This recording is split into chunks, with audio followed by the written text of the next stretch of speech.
Alright, we're going to start with this real fancy video here. It's our recruiting video that costs way too much money and probably the reason I drive a truck with 150,000 miles on it. So yeah, take a look at it and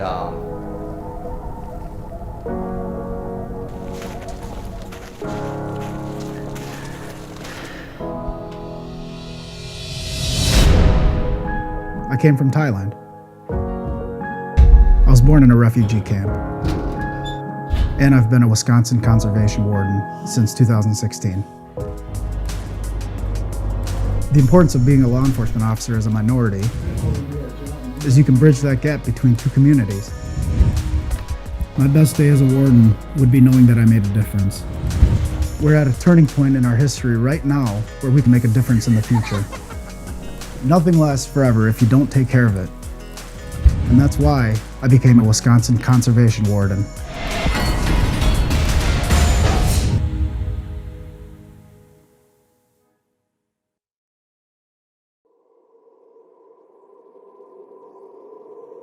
Not that much. But no, super cool dude. It's one of those, if he like shows up, you're like, I'm glad he's on my team kind of guy. So I'm Warden Medina with the Wisconsin DNR. I'm not Jeff King. I just pirated this PowerPoint from him. So I saw a good show of hands in regards to people that want to be boots on the ground law enforcement. I'm going to start by saying thank you. What you're seeing on the media, what you're hearing on the streets, it's plain fake news. It's no other way to put it. So I appreciate you all being here. I have a lot of respect for that. And even if this isn't the career choice you decide to get into, you should feel good knowing that at least you gave it a shot. So, anybody have any idea what wardens do? First of all, everybody raise your hand. Like put it up high in the sky. Fantastic, so everybody can raise their hand. We've got that out of the way. So when I ask a question, just raise your hand and spit it out, all right? What do wardens do? Sir? Enforce the laws, like so hunting laws, fishing, any recreational vehicle laws, anything. Basically anything the sun touches, we have our hands in, right? We focus on fishing game, recreational vehicles, environmental stuff like that. But we've also been involved in armed standoffs where people are threatening to throw pipe bombs at us. We're involved in the Milwaukee riots. We're involved in the Kenosha riots. It's not civil unrest, it's riots. Next slide. So environmental protection. Who likes to breathe nasty air or drink water that is real bad? You like to breathe nasty air? That's good for you. You know, everybody wants clean air, clean drinking water, you know, resources, whether it be for consumptive purposes or just get out and relax, right? So one of our main responsibilities and the bigger focus of what we do is this environmental protection. ATV, snowmobile enforcement. Around here, not so much. We have a little bit of ATVing. We have some snowmobiling, mostly on the frozen water bodies around here. But northern Wisconsin, this is 24/7 ATVs, snowmobiles, things like that, especially because ATVs now are being driven on Wisconsin highways and roadways. So one of the caveats is if you are revoked under Chapter 346, which is the rules of the road for regular driving, you're not revoked in an ATV, so you can get hammered all you want on an ATV and go drive, right? Well, I asked the guy that plows his ATV into a tree at 3 a.m. how that turned out for him. When those situations happen, we are the lead investigatory agency for any ATV snowmobile fatality. Hunting enforcement. Lieutenant put it perfectly. We talk to a lot of people with guns in the middle of nowhere all the time. That is the job. You're just hoping that they want to shoot a squirrel and not the game warden, right? Been in situations where it's real hairy, things are weird, they got a gun, I got a gun. You got to make it work and you got to win, whether that be through deadly force, whether that be through talking them down, things like that nature. In regards to hunting enforcement, it's unbelievable what people will do for some antlers. It is. It's just incredible, and it never ceases to amaze me. And it's also incredible, the people that do burglaries and domestic violence and all these other things, how they cheat in that life, they also cheat in their hunting life or their outdoor recreational activity life. So there's this mirroring of what they do in their normal life, they typically do in these hunting enforcement scenarios. Trapping. Anybody ever in here actually ever set a trap? It doesn't surprise me. Trapping's a little bit of a dying breed. You know, back when Wisconsin was first founded, a piece of fur was just as valuable as a $20 bill. So a lot of the fur in Wisconsin was highly marketable, worth a lot of money. There's a huge fur trade. It's kind of gone off, but in regards to trapping, there's lots of different styles, sizes, placements. There's different species, protected species, and seasons. A good trapper is going to hide their trap, and it's real hard to find. A good game warden is going to be able to find it, sniff it out, and make a case off of it. Fishing enforcement. Anybody know what's going to be happening in Wisconsin's tributaries of Lake Michigan here shortly? Sir? Salmon run, right? So we get a bunch of salmon that go from Lake Michigan and run up these tributaries that are 2 feet deep, where these fish are very vulnerable. If you've never seen an individual try to shoot a fish, go down to a tributary this fall, like around 11 p.m. or something like that, and you may see somebody try to shoot fish with a firearm, or a spear, or a club, or a net, or dynamite, or any other stupid thing that you can think of to catch a fish that is going to die in like 2 weeks. So fishing enforcement it's a statewide thing. It's all the time. We have fishing 365 days a year in Wisconsin. It's one of the more fun things, I think. It's challenging. Who knows that fish right here on the far left side? Or your right, my left? Sturgeon? Yeah. So that fish is probably like 40 or 50 years old. Boating enforcement education. On your left, that big boat there, that's the Milwaukee Harbor. That's our safe boat. It's got twin 300s on it. Thing goes about 50 miles per hour. It's a blast to drive. Every warden is issued a boat, an ATV, a snowmobile. It's basically yours. You take care of it. You maintain it.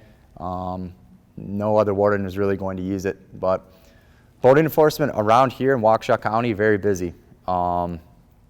We've made homicides off of boating cases where people get drunk and decide to drive a boat and run somebody over.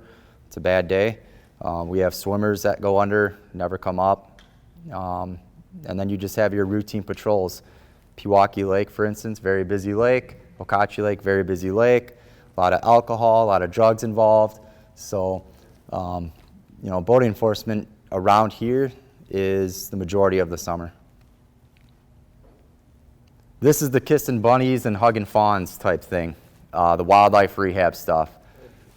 One of the things in regards to this is people kind of get it twisted when I start talking to people about our job, because they're like, oh, that's great. You know, I want to hug the bunnies and I want to kiss the deer. And that's fine. I like hugging bunnies and kissing deer too. But it's not the majority of our job. We go on wildlife calls, and the majority of them we're dispatching animals, so you're actually killing it. We do recover animals and work with local rehabbers and things like that to help the wildlife if they're in need.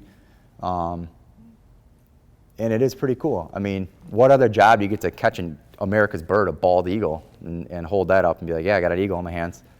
But it is important to understand that we're a law enforcement agency, first and foremost. That's what we do. So we do get to dabble in this wildlife protection and seeing some pretty cool stuff. But at the same time, this is a minority of what we actually do. I hit on this a little bit with the boating, but accident investigations, hunting, boating, snowmobile, and ATVs, we're a primary agency in any of these. Chris just gave me a call, was that last week? Person on an off-highway motorcycle or dirt bike ended up crashing, and it was a fatal accident. So we'll assist local law enforcement, or we'll take the lead on it and do other reports for that. You know, in this instance, a shooter was shooting and struck the buildings back there. I had one in Waukesha 2 years ago where a lady is eating oatmeal at her front sink and had a slug come through a window, past her head and hit the refrigerator behind her. So investigating that and figuring out the bullet path and things like that. And of course, everybody lied about it, but it's pretty neat when you shoot a bullet through the woods, the story it tells through the woods and all the little nicks, and be able to figure out where that bullet was shot from, the trajectory, and all those kinds of things. That's something we'll train you up on in special accident investigation school, but it's very neat. It's kind of CAIS or CSI for the woods. Public relations, the wardens pride themselves on having ties to the community because a lot of these hunting groups, trapping groups, fishing groups, things like that are very tight-knit communities. The only way you get information is to be a genuine person and to build community relations, build trust, have conversations, stop by people's houses just to chat and see what's up, and helping people out, and just in general being a good person. We get a unique opportunity to talk to a lot of people in non-enforcement situations just through license checks and compliance checks and things like that. So it's pretty nice to have those conversations and relationships that aren't all around enforcement and I'm going to write you a ticket or I'm going to take you to jail. We get a lot of cool opportunities just to talk to people, which is very refreshing. Invasive species. Anybody heard of zebra mussels? Quagga mussels? Eurasian milfoil? Do you go outside? I figured. No, but these invasive species, so a lot of people are like, well, what's a couple weeds on a trailer or some seeds on my boot? What's the big deal?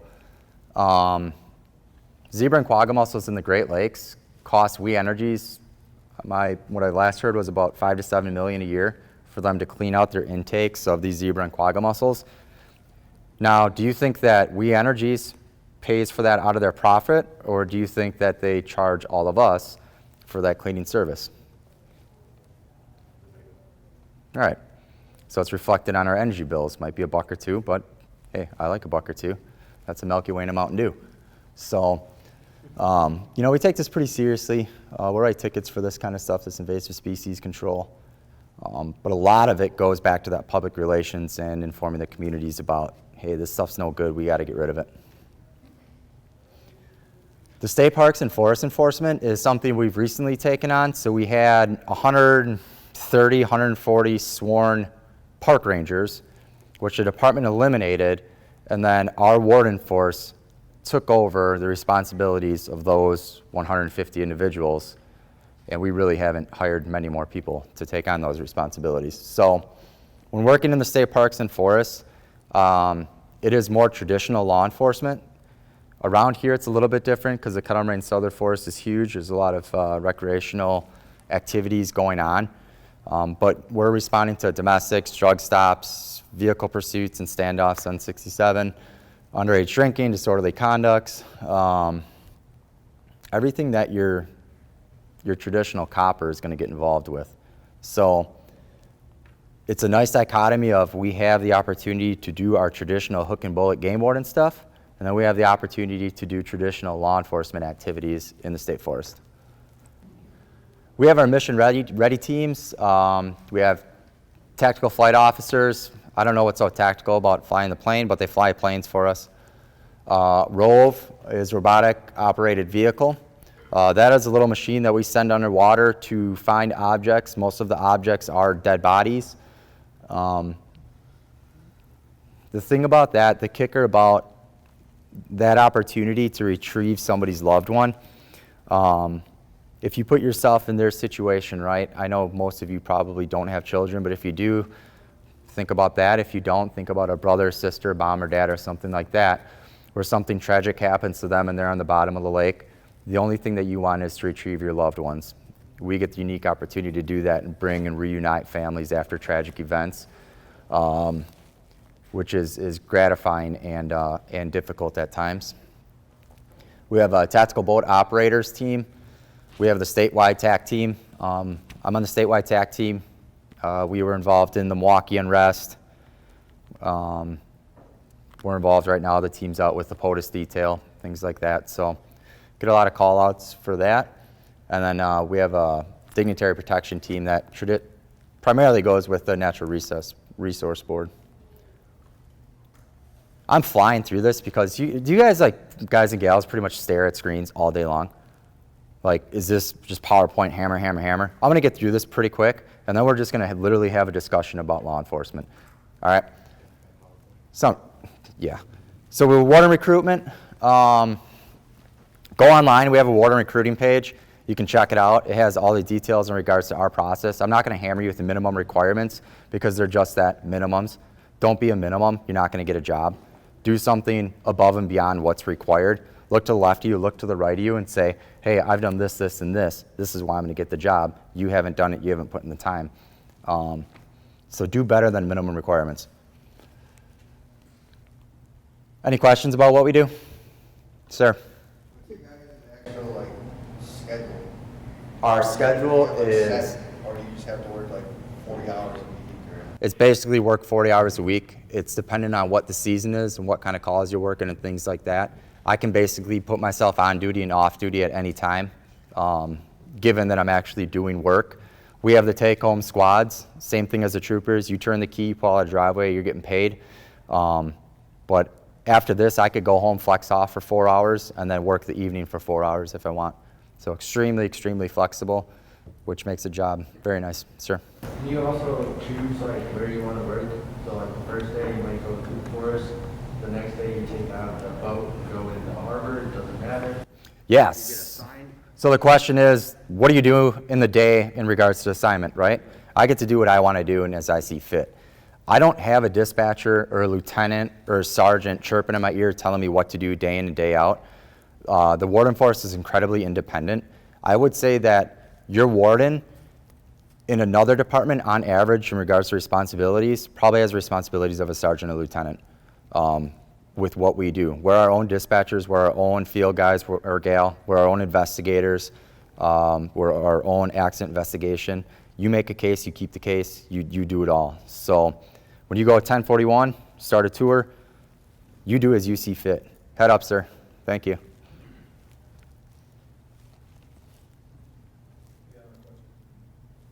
Where? Oh, sir. What does pay look like? We start at 24, and after 10 years, we're about 34. So our pay grid is a little bit longer than State Patrol's, but it's pretty similar in regards to that. And then we do have some add-on supplement pays. We've got night and weekend diff, which equals about $1 an hour, not a ton. And then if you're doing special assignments like FTO, background investigations, you get extra $1.50 an hour. Ma'am? I have a son who is a huge hunter. Mm-hmm. And how many people during, like, so bow season's coming up, how many people do you have out in, like, a certain area? Like, what's the wide span that you guys do for, like, hunting? Good question. So Waukesha County, we have 4 wardens in Waukesha County, basically split it up in 4s. I'm the northeast portion of Waukesha County. When you get to northern Wisconsin, there might only be 1 warden in the entire county, maybe 2. So depending on where you're stationed and what the needs are, there might only be 1 or 2 of us. So are you hurting for guys then with that, or is that pretty average? I think all state agencies are looking to hire, but there's a hiring freeze. We are hiring right now. Our Secretary's office, identifies that we need people and that we're very beneficial to the department. So we're able to hire. I don't know what that looks like next year. Hopefully we can. We need people. How many people do you have on your staff like right now? Like right around? So how big is our agency? Sworn, we are, I think about like 180 sworn law enforcement officers. The Department of Natural Resources in total is about 1,500 people. So the thing about the Department of Natural Resources, or the DNR, the warden force is the absolute face of the DNR. We're the most out in the public. When people think DNR, they think of the warden force. They don't think about the other 1,300 people behind us.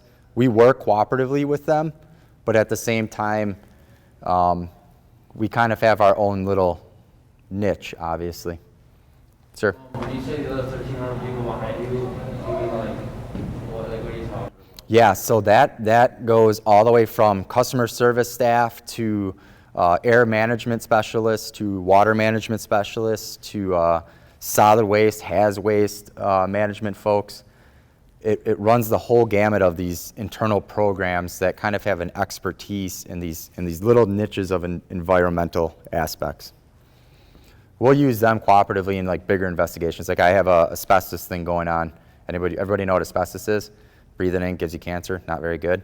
So we have an asbestos program that I'll bounce things off of to make this case.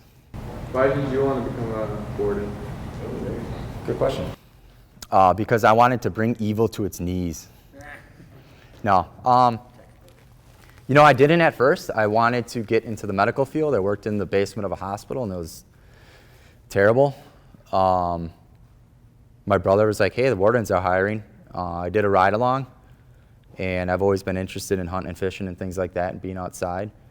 And did the ride-along. I'm like, yep, this is something I want to do, and pursued it. So it took me 3 years, 3 different application processes to get this job. It's highly competitive. Our last hiring process, we had 860 applicants. We have about 15 positions. And if we do not find qualified candidates for those 15 positions, then we'll hire less. If we find more qualified candidates, we'll try to hire a bit more. Sir? What did you do to prepare yourself for the job? Good question. I have a 4-year bachelor's degree of biological sciences from UW-Milwaukee. I have a background in hunting, fishing, ATV, snowmobile, camping, things like that. Not mandatory, certainly helps, right? You kind of need to know what you're going to be working in. Volunteerism is a huge one, giving back to your community. If you do not volunteer, have volunteerism on your resume, you are not going to get this job. I can guarantee you that. And then we have kind of starter positions. If you can get involved in the DNR, that's great, or something equivalent is really good. You know, and the biggest thing is, like I said, do things to make yourself stand out. Be a good person and find different activities to make you go, make me go, hey, I really want you, man. Your resume is fantastic. You're articulate. You're smart. You're gonna be a quality team member on this team. Sir. What are some of those starter positions, like the police departments have police aides or Yep. interns or whatever? Does the DNR have any positions like that? Yeah, so we talked a little bit about the internal programs, right? So we have like fisheries and wildlife management, waste, things like that.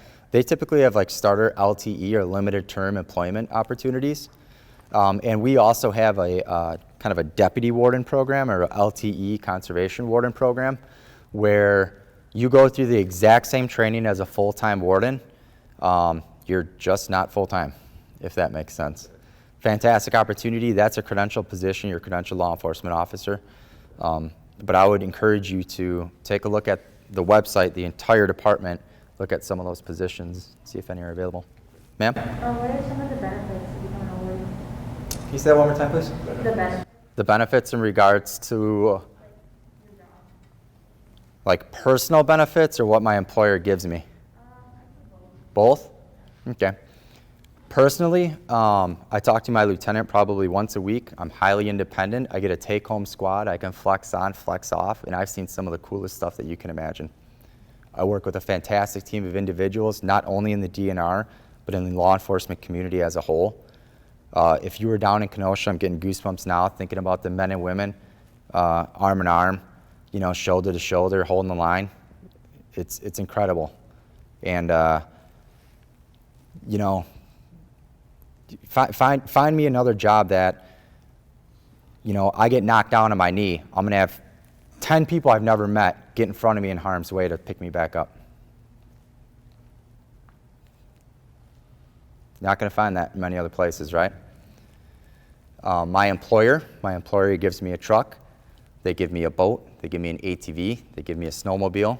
They give me a place to store it all. They give me all the equipment and gear that I need to be successful. They believe in me, which is very important, and let me do what I think is important in my community. I have health insurance, vision, dental, all that good stuff. I'm going to hopefully retire at 53 with a great pension and a deferred compensation plan.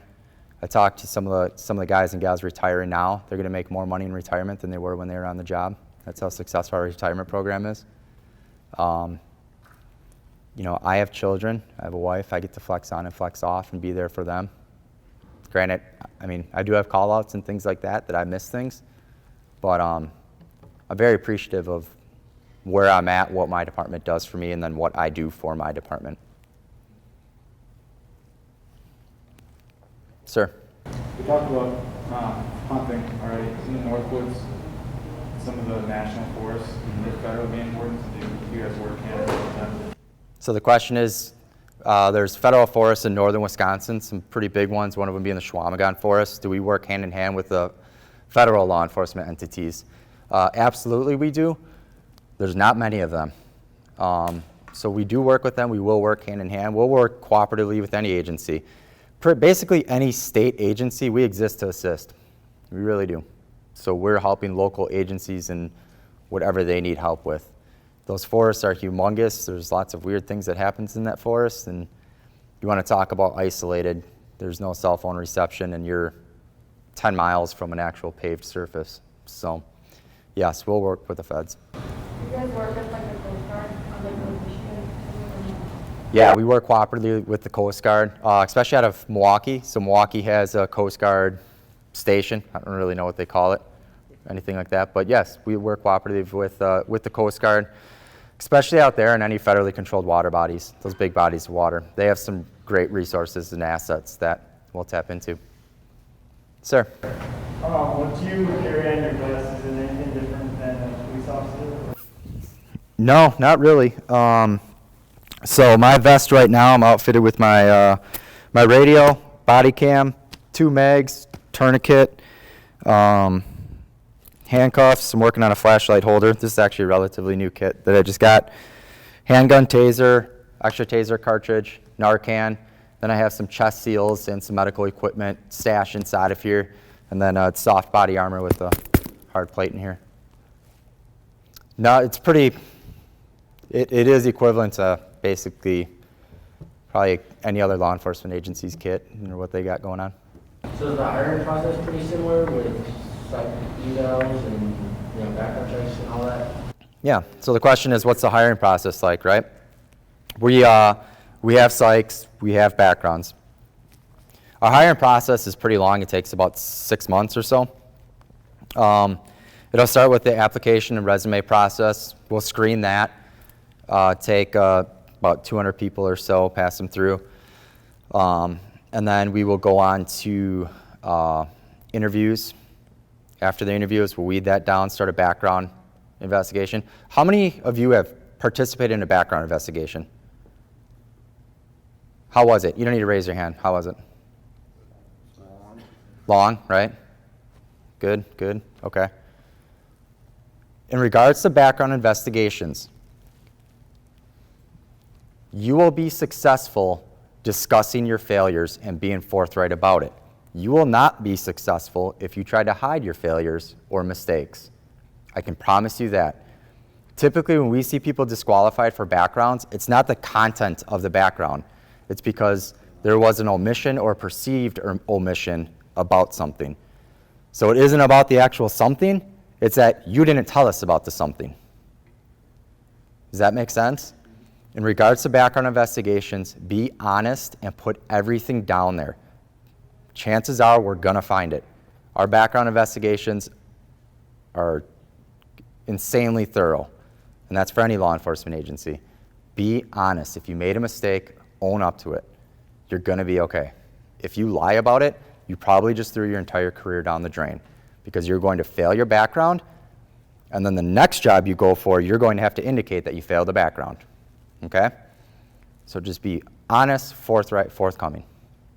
So we have our background investigation, psych, and then you'll move on to conditional offers. Typically in regards to stationing, we are a statewide agency. Stationing won't happen until you go to our academy. Our academy is at Fort McCoy, 720 hours long. We pay for you to be there just like State Patrol does. Our academy is not a paramilitary academy. It's adult learning environment. You're gonna go through the same DOJ curriculum as any other law enforcement officer in the state does. It's just gonna be put on through our department. Sir? Is it a panel interview? Yes. So, and this year we did like we were able to do in person, which was good. We had to Skype a couple people, but yeah, it's an in-person panel interview. Sir? Just out of curiosity, what handgun do you carry?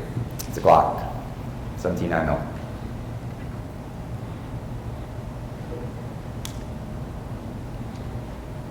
Is it like a probation period after your academy? Yeah, we have a 2-year probationary period. I was surprised State Patrol has a test out after their probation period. We do not have a test out, but yeah, I've never heard of that either. That's interesting. I'd like to take the test. Probably fail. But yeah, it's 2 years. You know, typically if you get off field training and you're doing well, you're going to make it off probation. The people that don't make it off probation, typically they do things that you deserve to be removed from this agency. So lately, I think our attrition rate through the academy and field training is probably about 20 to 30% of the people that we bring on, which internally we're taking a hard look at to improve our training processes and things like that. But good question. How much time do we have? Okay.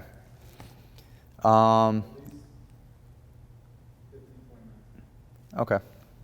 Does anybody have any questions in regards to this conservation warden position or career process, hiring process at all? Why did they get rid of the park rangers? Well- Isn't that like a step down from the wardens? So the question is, why do they get rid of the park rangers, and is it a step down from the wardens? Good question.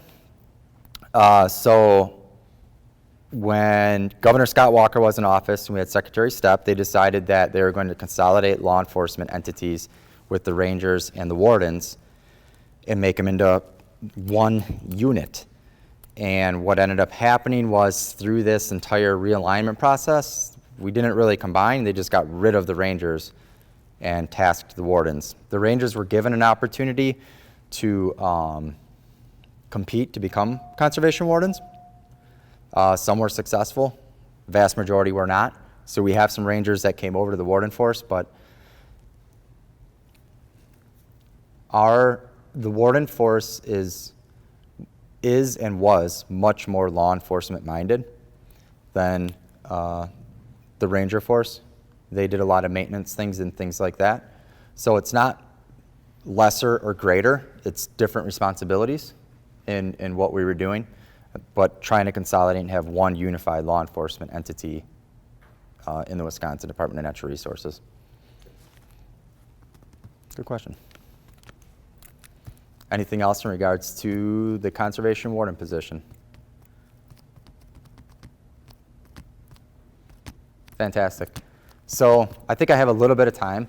I was hoping for all of us just to have a really quick kind of open discussion in regards to law enforcement, what we're seeing, what we're going through, some of your hesitations or some of your motivations in regards to getting into law enforcement now. A, because I'm curious, and B, I think it's going to be beneficial for all of you moving forward to gain employment in this line of work. You know, what works, what doesn't, things like that. So go ahead and spitball. What do you want to know about this job? How to be successful, things like that. And I'm not just saying this warden job, anything you want to do. You want to be a cop? Good, same team. You want to be deputy sheriff? Good, same team. Trooper? I'll still support you. Same team, right, sir? How do you guys deal with stressors outside the job? How do you deal with stressors outside the job? Separate the job from family. How Yeah. do you do that? Recently, it's been hard. This past week, you know, my wife's looked at me and like, Marcus, why are you pacing around the house so much? And it's because the men and women that I look at as brothers and sisters are getting rocks and bricks and Molotov cocktails thrown at them. That's difficult, right? What I do is I like to exercise, so I'll run, lift weights, things like that, blah, blah, blah. Try to have conversations with my wife and keep her informed.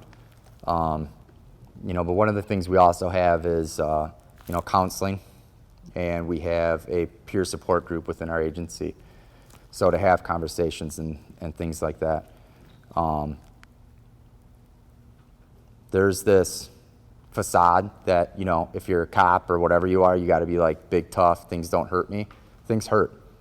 They cut, and they cut you 1,000 times and 10,000 times and 100,000 times. And you might be able to take 100,000 cuts, but you might not be able to take 100,001 cuts. So you got to heal yourself. You got to figure that out. It's a really good question.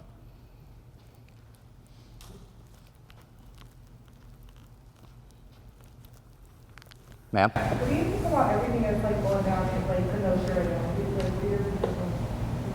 I think it's really sad.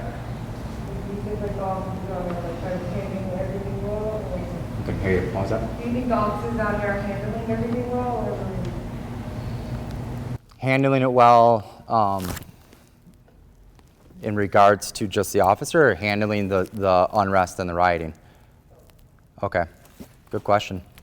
I don't think we've probably seen how the debriefing is going to happen with the officers and men and women involved in this. It's really tough because, like, when this stuff was happening in Milwaukee, I live in Milwaukee. When I was working in Kenosha, my cousin drove past to go protest and do whatever she's doing. So you look at these people, it's like, you're my neighbors. Like, you're doing this to me because I'm just wearing a uniform. If I took this off, you wouldn't be doing this to me, right? It's tough. So the psyche, we'll see, you know. I think a lot of people are running on fumes. A lot of officers are running on fumes and having a tough time with it. And I think the general public is probably feeling the same way in regards to some of this, running on fumes and having a tough times with things. In regards to operational day-to-day down there,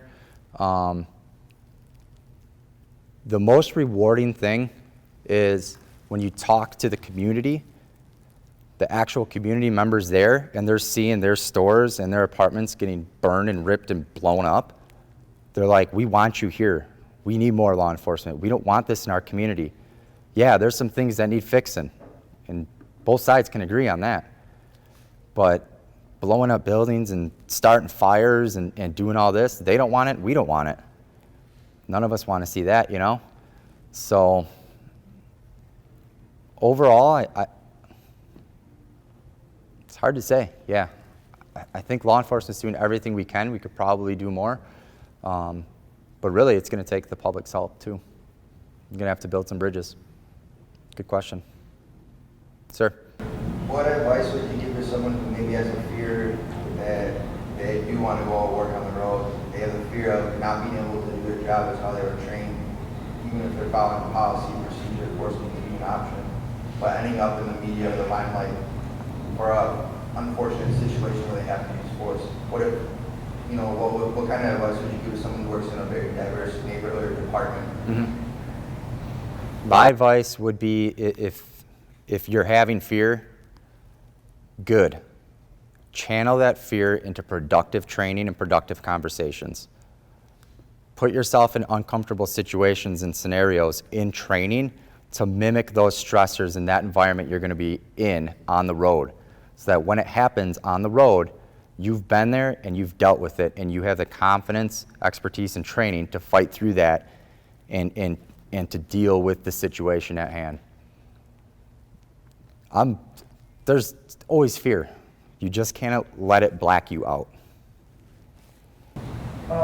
With everything going on, and stressful things happening, what do you find motivation in going back to work every day?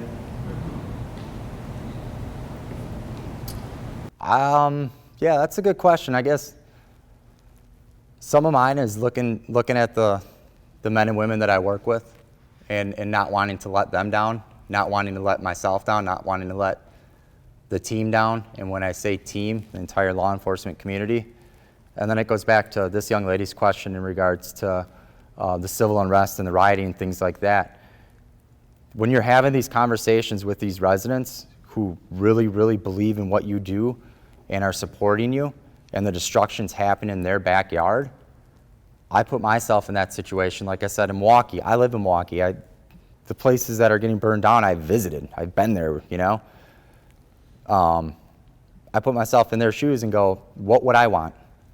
What would I expect out of my law enforcement agencies, my local law enforcement agencies? And what would I hope that they would do to protect me during these times? It's kind of cheesy, but it's real, you know?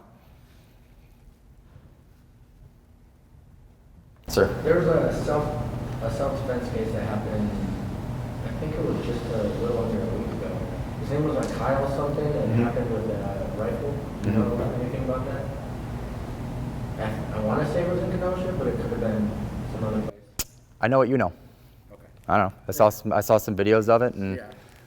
one of the hesitations I would have, it doesn't matter what your views are on anything, is wait until the facts, circumstances come out. Right. And just look at the facts. And So I was watching the video, and from the looks of it, it seemed justified, but I wanted to see your opinion on it.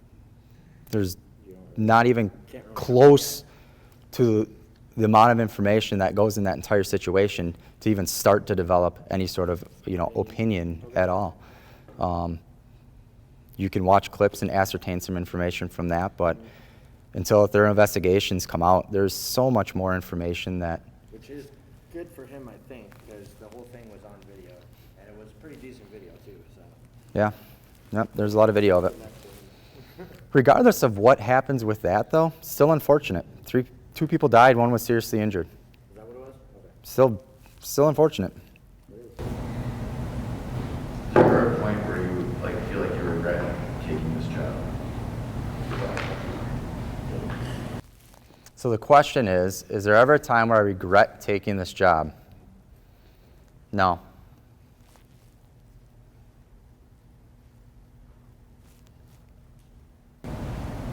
Marcus, I think you brought up a really good point about media and jumping to conclusions.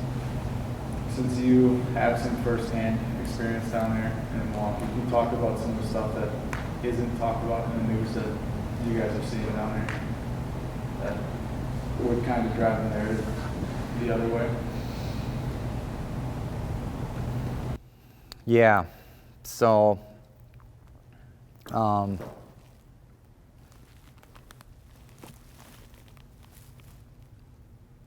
when I wake up and I'm after a night of working and I'm eating my bowl of cereal and I pull up on the news that mostly peaceful protests happened in Milwaukee. And I watched buildings burn down and Molotov cocktails thrown and fires in the middle of the road and bricks and mortars launched at police officers and shots fired at our armor and other things. It's hard to digest some of that news, right? Because, the whole mostly peaceful thing. There's a lot of things that can be mostly peaceful until they're not very peaceful at all, right? The sad thing is that the message of this movement can get lost in all of this violence and these agitators, which is very, very unfortunate, right?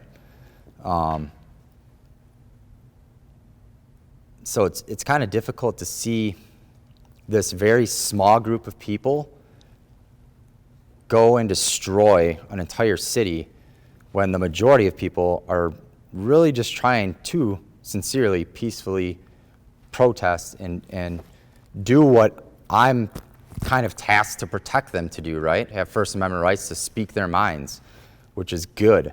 But then you have this small majority of people that want to do very bad, evil things and destroy things and turn this whole plot into this weird ball of just garbage, yeah. And then, I think there's influencers or influences that make people feel like you got to be on this side or that side. And for the most part, I think the majority of people want people to be good and be healthy and have prosperous lives, right? You're talking about my past situation. Do you feel like it was wrong for the creators to put that message out supposedly after it happened?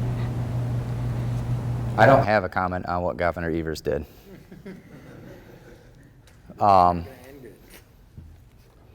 Yeah. But you asked me my opinion on the Rittenhouse thing, and just think it's really important to look at the whole fact situation, wait for those facts to come out, and then have a conversation. You try to avoid the media as much as possible. So the question is, do I try to avoid the media as much as possible? No, I do media stuff. Boating safety talks or something like that.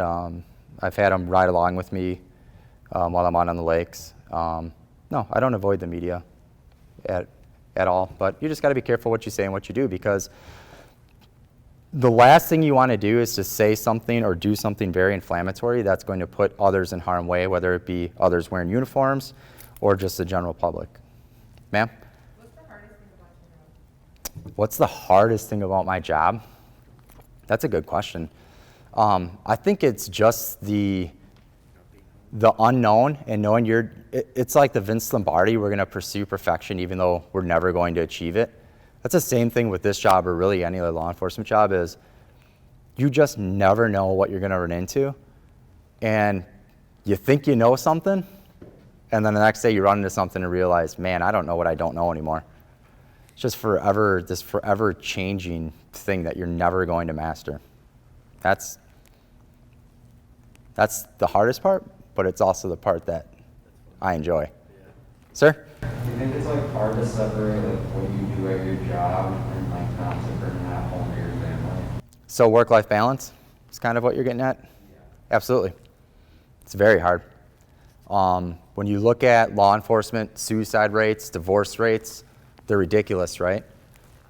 We've done a great job of training law enforcement officers in uniform to deal with situations.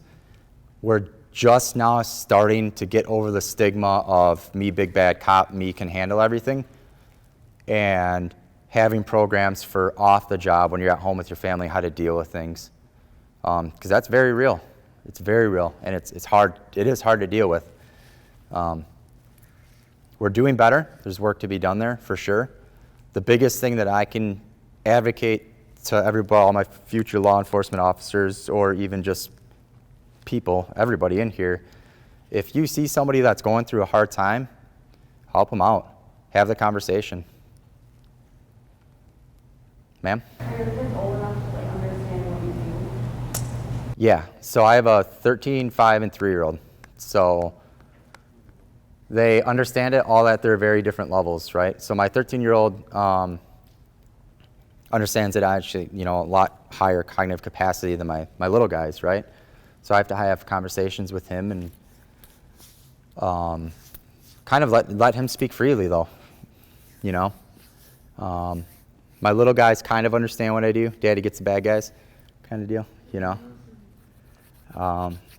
But it's challenging, and it takes a family. My wife's incredible, and she does a lot for my kids and my family and the rest of my family. So, ma'am? Can you tell us, like, one of the most interesting moments you've had, doing your job, like, either out in the woods or on a boat?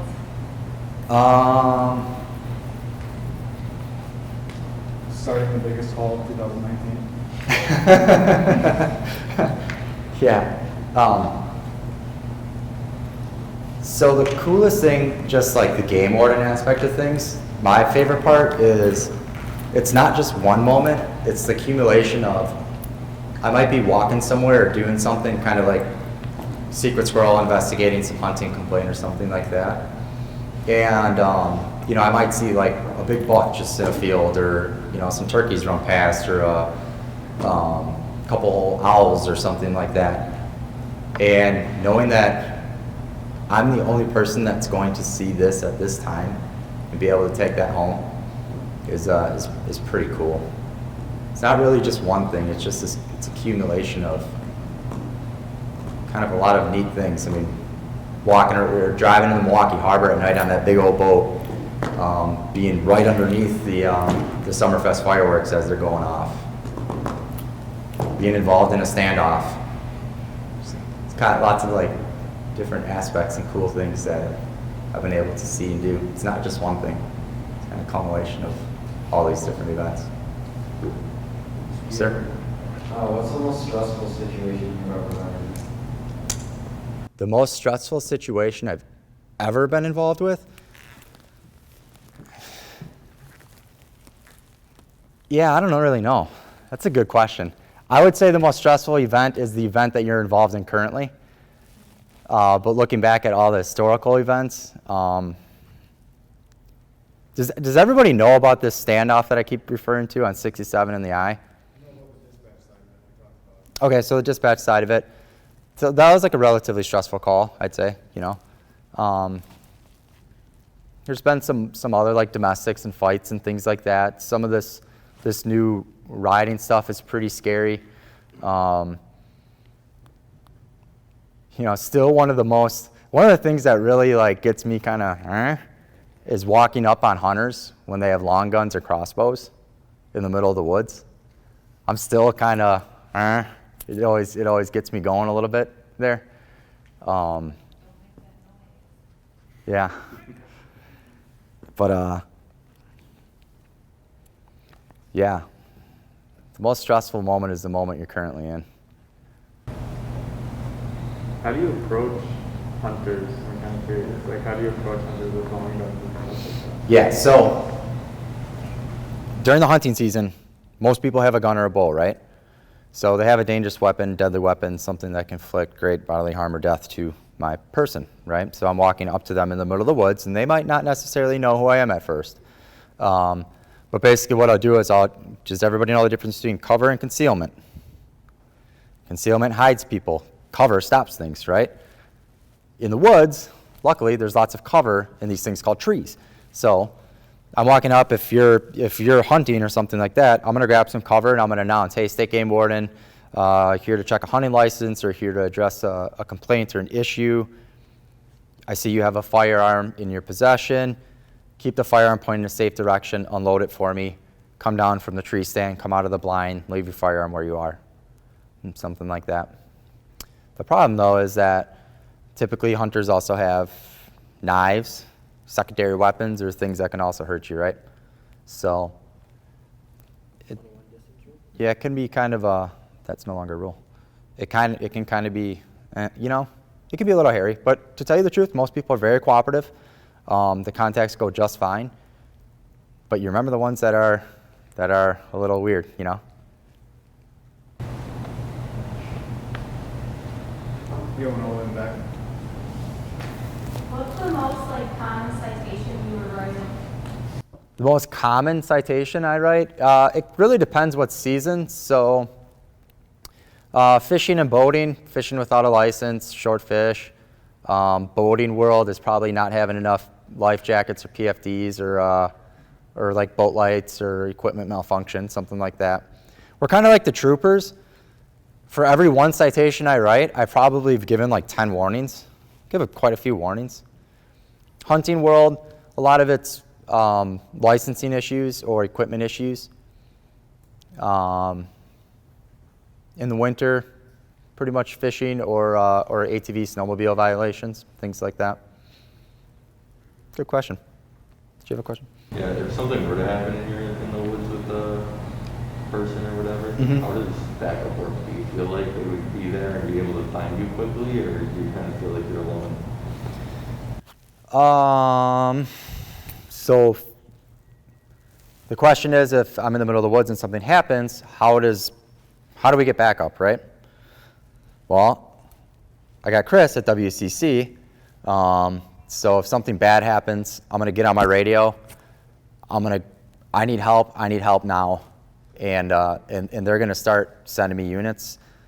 One of the tougher things with that is Chris goes, what's your 1020? And I go, I'm on Highway 164 in Plainview in the southwest field. Yeah, I need help, right? He's probably gonna have a relatively difficult time finding out exactly where I am, pinpointing me to where I'm at. But then Marcus remembers that you can just dial 911 on a cell phone? And Yes. Then I go, stop assaulting me, sir, and I dial 911, and then they ping my phone, and they can find out where I am at. So actually, a good instance of this was we had a deer hunter shoot a duck hunter, and the duck hunter was in the middle of a marsh, and he was stranded, and the call was dispatched through WCC. So what I did, I called 911 on my cell phone. they had the ping from the victim in the middle of the marsh, so they were able to plot my cell phone location and the victim's cell phone location. We were able to match up where we are, and then they're like, hey, he's due east, go east, which was literally across the river and through a marsh to go get this person and then get him out of the marsh. Given that you even have cell service. Yeah, around here it's pretty good. Southwest part of the county, we don't get good cell service at all. But, can I ask the class some questions now? How much time do I have? 5 minutes, fantastic. I'm just gonna randomly pick on some people. Why are you wearing a Bears shirt? Question 1. Ugh. Where are you from? I'm from Harley. Okay. And so why law enforcement? I have cousins that are police officers, raised with officers. It's just something like looking back, what I wanted to do my whole life is police officer. So, Really? Yeah. That's pretty cool. And what's like one thing that you've done to really cement yourself in this career? Done multiple ride-alongs. Good for you. Part of the Walk Shop Explorer program. The smaller things within the community. Yeah, nice work. Sounds like you're on a good path. So, and you like the band Kiss? I don't know, but I just like graphic. You like what? Graphic tees. So you just like graphic tees? Yeah, like I got like a lot of Iron Maiden.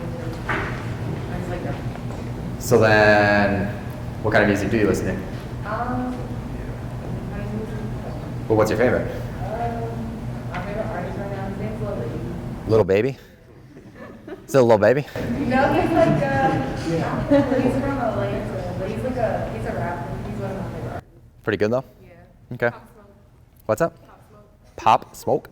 Do you know who that is? I don't know Pop Smoke. He died. He would have been 21. I listen to rap too, but I don't know. Yeah. I don't know names of artists. I just know like, I like this song, I don't like this song. You know what I'm saying? Yeah. So. And you would rather have an Apple than a Microsoft platform computer? Of course, Why? because everything syncs together. Yeah, but so does Microsoft. Huh? So you like your stuff in the cloud? Yeah, so that guy can just go and steal your identity? All right. And how's the mask thing treating you? Pretty good. Okay, we'll go with you. So do you enjoy wearing the masks? I think it's alright. Okay. Difficult? Not really. All right. So what do you think is one drawback of wearing the mask? What? What's one drawback of wearing a mask? I don't understand the question. So you've ever heard, communication is like 20% verbal, 80% non-communicative? Okay. You think that could be a potential drawback? Yeah, it's kind of hard for people to know what you're kind of expressive. Yeah. So if you were working in the street right now, would it be kind of tough to talk to somebody and get all those nonverbal indicators? Yeah. Probably, right? And what year are we in, young man? What was that? What year are we in? Year 1, year 2? Year 1. Year 1? And you're enjoying yourself? Yeah. Fantastic. What's your favorite part of college? My game.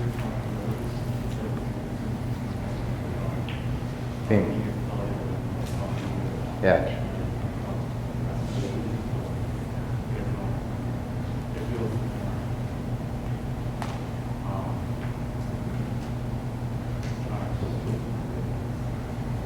Yeah, that's cool. You like the Brewers? Not really. Oh, good math then. And you, what are you, cheerleading? I was for my last year. Fantastic. Where was that? I came from Cudahy. Came from Cudahy? Yeah. Came from St. Francis. We're way better than you. Yeah. Just saying. And Cudahy, good school for you? It was okay. Okay. Glad to be in college now? Yeah. Yeah. What's like the biggest difference between Cudahy and WCTC? I'd say you learn more. Yeah? And what are you learning? Well, right now I'm just in this class and in an English class, so. So the reason I did this is in this job, Captain, I'm sure you'll agree with me here. I'll agree right off the bat. You're the official police. I don't want to mess with you. The gift of gab, right? Yes. How much Does this puking of the mouth either solve a problem or get... Yeah, there we go. But it's incredible what this thing will do, how it'll get you in trouble, how it'll get you out of trouble, how it'll calm down situations, how it'll inflame or incite situations. All these different things, all these words that come out of your mouth that you spit out, that you really, sometimes you just blat out there, right?